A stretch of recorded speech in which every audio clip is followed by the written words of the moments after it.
tackles, and Yeah. then that interception is one of the best you're going to see all season. I mean, it was a ridiculous play by him, and so I think that it was a real testament to this kid's future and what Kirby and the team have seen from him. I mean, we were hearing back in spring that he wasn't maybe progressing in the way that they had hoped that he would in terms of it just wasn't coming to him naturally. They felt great about his athleticism, but was he picking up the scheme?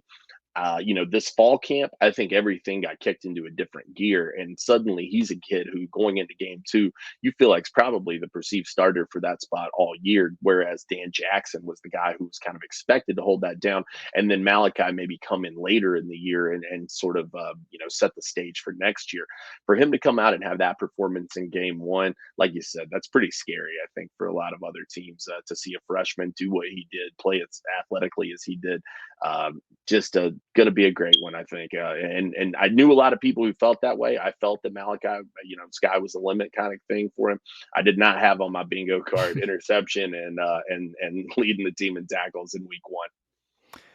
When you look at what the defense did against Oregon, I mean, Oregon did over 300 yards total offense. They were able to move the ball a little bit. It was just Bo Nix is still Bo Nix, and there were some bad picks and things like that. But I'm curious, for someone who watched every game this past year of what Georgia's defense looked like, what's going to be the biggest difference with the defense this year based on what you saw against Oregon? What might be a weakness that Georgia fans should be prepared for? Is there a weakness that they did not have a year ago that you think might rear its ugly head in the weeks to come?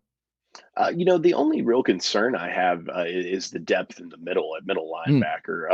Last year you had 3 outstanding guys there in Nakobe Dean, Quay Walker, and Channing Tindall. They were able to rotate those guys through. And then you had Jamon Dumas-Johnson, who came on throughout the year and you felt like was a good depth piece. Now he's leading the way. Smile Munden came in and played in this game and had a really good game. I thought was all over the field, looked very athletic. He's a long guy.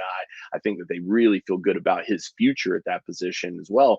But behind those guys, I think the commodities are a little lesser known. And I think that, you're talking about, is it Jalen Walker, a freshman that they turn to?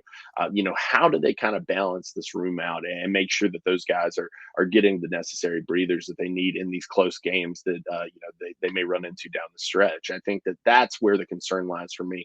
I feel like they're deep at corner, safety, probably now with Malakai and Dan Jackson back there rotating around a little bit. That feels better.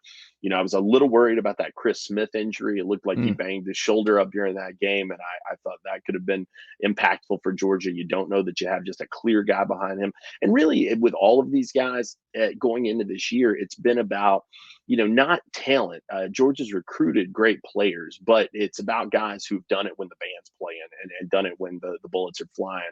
And I think that that's the concern.